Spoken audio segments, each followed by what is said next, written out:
The world of the Wheel of Time is a web of light and shadow, where characters walk paths shaped by fate, ambition, and the choices they make. But what happens when a person, seemingly innocent, is lured to the darkness? What drives men and women, who start as regular villagers, scholars, or even heroes, to fall into the grip of the Dark One? From the shadows of the Forsaken to the secretive ranks of the Black Aja, the journey to becoming a Darkfriend is one of manipulation, deception, and betrayal. And the consequences are never as simple as choosing evil, because for the Darkfriends, it's a decision wrapped in layers of fear, lust, and twisted hope. In this article, we'll explore how innocent people are drawn to the Dark One's service, from the first whispered promises to the harrowing moment they become instruments of darkness. The allure of the shadow. The Dark One isn't just a force of destruction. He's a master manipulator, a being who understands the deepest desires and fears of those he seeks to ensnare. The initial allure of the shadow is not always one of outright power or malice, but promise. It's the same promise that draws mortals to any form of temptation, the promise of more. In the early stages, many Darkfriends aren't motivated by hatred or a thirst for domination. They are often seduced by something far more personal, a desire for control, for certainty, or for love. When the Dark One offers power, immortality, or the fulfillment of their deepest wishes, it's a temptation too powerful for many to resist. For some, the first step toward darkness is small. It begins with a whisper in the night, an invitation. A lonely woman, ignored by the world, is drawn into the Black Aja's web with the promise of sisterhood, camaraderie, and the chance to reshape a world that has long overlooked her. For a man embittered by war, the Dark One may offer a way to end all suffering by bending the world to his will. The initial reasons for becoming a Darkfriend are often deeply personal. They're not driven by grand ambitions, but by emotional wounds that can be manipulated. And that is the tragedy. The Dark One doesn't need you to be evil to recruit you. He needs you to be vulnerable. The role of fear and desperation. Fear is the most powerful tool in the Dark One's arsenal. Fear of loss, fear of failure, fear of the future, fear of death. These fears, when left unchecked, become fertile ground for the shadow to plant its seeds. In a world of unrelenting hardship, fear is something that nearly everyone experiences at some point. But for some, that fear becomes a suffocating presence, one that colors their every action and decision. The Dark One preys on this fear, offering solutions, promises of escape, and a way to turn that fear into power. Many Darkfriends are people who have been pushed to the edge, their lives broken by grief, loss, or pain. Take the example of Perrin Ibarra's internal struggles with his own wolfish nature. Imagine a version of Perrin who, instead of finding strength in his humanity, was too afraid of his inner beast to control it. In this twisted version, he could have been approached by the Dark One, who would promise him power and control over his wild side in exchange for loyalty. His fear and desperation could have turned him toward the shadow, as it did for many characters in the Wheel of Time. This fear can be externalized through the manipulation of the Dark One's agents, such as the Forsaken or even lower-level Darkfriends. Fear is not just a weapon of the Dark One. It is the breeding ground for the most tragic transformations in the series. It is what makes a once innocent person question their very identity and ultimately cast their lot with evil. They're not evil at first, they're just scared. But fear, left unchecked, can turn anyone into a monster. The Black Aja. One of the most tragic and insidious aspects of the Dark One's influence is the formation of the Black Aja, a secret sect within the White Tower itself. The Black Aja is made up of women who, despite being Aes Sedai, are secretly sworn to the Dark One. For many of these women, the choice to join the Shadow is not one made in a moment of weakness, but through years of careful manipulation. The Dark One's promises are as powerful as the Aes Sedai's oaths, and many of these women are lured into his service through a complex blend of fear, ambition, and desire for greater power. The beauty of the Black Aja's recruitment lies in its subtlety. Unlike many Darkfriends who consciously choose evil, many members of the Black Aja are unaware of the true nature of their decision. They are told that the Dark One is a necessary force for balance, or that the light's approach to the world is flawed. Some women join the Black Aja seeking more control over their destinies, believing that the power of the Dark One will allow them to fulfill their roles as Aes Sedai in ways that the White Tower's strictures never will. In essence, they are drawn to the same promise the Dark One offers, that of unbridled freedom, power, and the ability to control fate. It's a lie, but one that many are too desperate to see through. The Forsaken. The journey to becoming a Forsaken is a far more extreme one. The Forsaken were once powerful heroes in the Age of Legends, but they were seduced by the Dark One's promise of godhood and immortality. Unlike the Black Aja, which remains hidden within the structures of society, the Forsaken are powerful agents of the Shadow who have fully embraced the Dark One's ideals. Their stories are among the most tragic, as they were once leaders, champions, and brilliant minds. Yet they fell for the Dark One's lies. The Forsaken are not born evil, they choose it. Some were driven by personal ambition, others by the desire for revenge. But each of them made a conscious decision to betray everything they once held dear in exchange for the Dark One's power. As with the Black Aja, the Forsaken are not inherently evil in the way we often think of villains. They are people who believe in a vision that the Dark One sold them, one where they could achieve the heights of power and reshape the world in their own image. Their fall is not just about the pursuit of power, it's about their inability to accept limits. They believed they could control the power they sought, but the Dark One's power, like all dark magic, controls you in return. The transformation. The transition from an innocent to a Darkfriend or Forsaken doesn't happen overnight. It is a gradual process, one that occurs over time, often with each step feeling justified in the moment.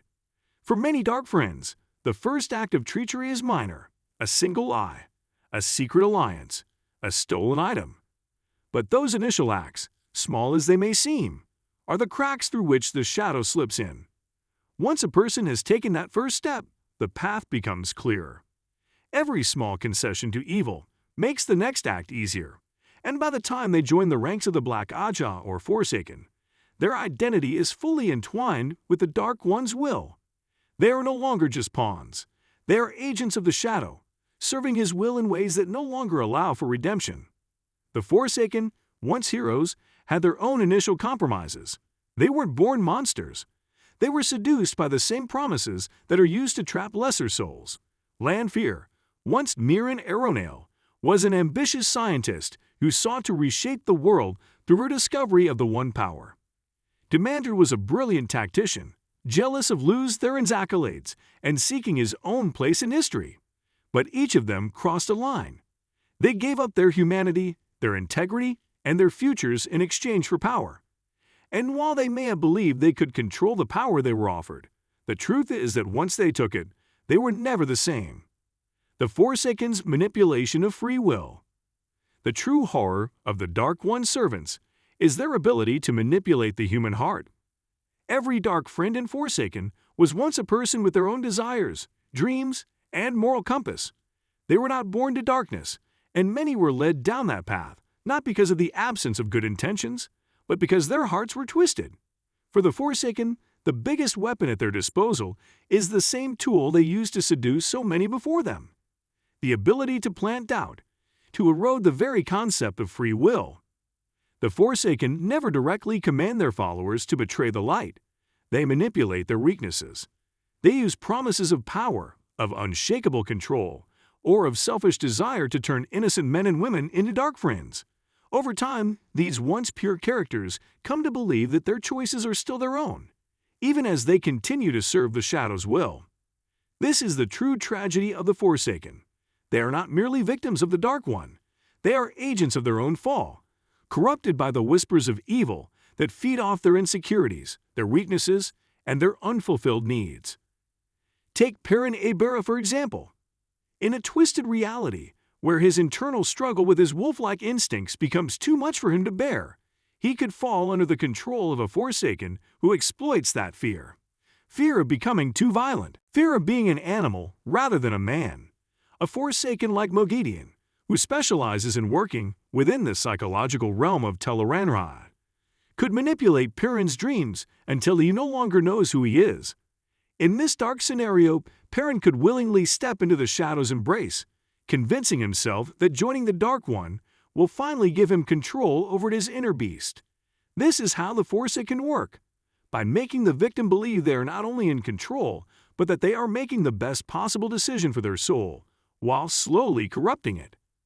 How the Forsaken lead people to choose darkness. The path to becoming a Darkfriend doesn't always start with an overt act of betrayal. It often begins with a sense of frustration, helplessness, or disillusionment. For a character like Lan Mandragoran, a king without a kingdom, the Forsaken would prey on his grief over the death of his family and his inability to find peace in a world at war. Yet someone like Lanfear came to him in his darkest moment, offering him a path to eternal life, power, and the means to reshape his fate. What choice would he make? In a world where his grief over the past is never fully healed, a person like Lan might see the Dark One's promise as the only way forward. This isn't about choosing to be evil. It's about choosing to escape the pain of loss, of seeing no way out. This gradual, subtle manipulation is the core tactic of the Forsaken. They offer people a way out of their personal suffering, a way to control the uncontrollable. And as time passes, these individuals find themselves enmeshed in webs of lies, power, and dread. They are no longer free agents, though they often believe they still are. The Forsaken use not just magical powers to seduce, but also a personal understanding of weakness and vulnerability. This is the emotional foundation that the Dark One's servants use to grow their ranks, all while preserving the illusion that the individual is still making their own choices. A hero's fall. One of the most tragic aspects of the Wheel of Time is how even the most noble and beloved characters are vulnerable to the Dark One's manipulations. In many cases, the Forsaken are not just villains.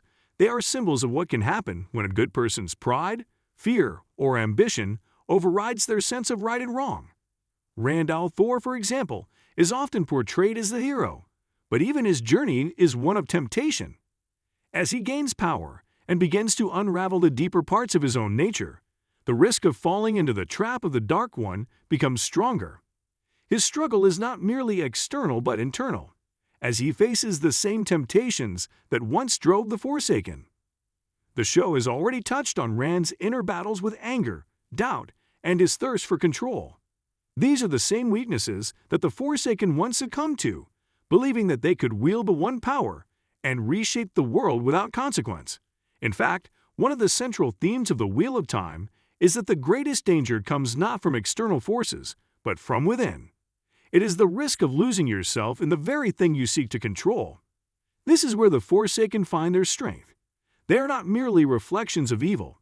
They are the representation of how easy it is to lose oneself when faced with overwhelming temptation. The false promises of power. The Dark One's greatest weapon is not force. It is persuasion. The Forsaken are, at their core, incredibly skilled manipulators. They don't just promise power. They promise fulfillment, victory, and immortality. But these promises are always built on a lie. Power, when given to those who are too weak or too consumed by desire, becomes a form of imprisonment, not freedom. The Forsaken may seem powerful, but they are bound by the same chains that once entrapped them. They no longer have freedom. They are tools of the Dark One, but they are also trapped within the shadow that once chose to follow. For someone like Elaine Trackend, raised with royal blood and a sense of responsibility, the promise of power could easily be laced with lies. If she was led to believe that the throne she seeks could only be hers through the Dark One's aid, she might feel compelled to make a terrible choice. She could justify her actions by convincing herself that the end will justify the means. These are the lies that the Forsaken feed upon. They twist the definition of good, presenting themselves as a necessary force, reshaping how people see power, control, and righteousness.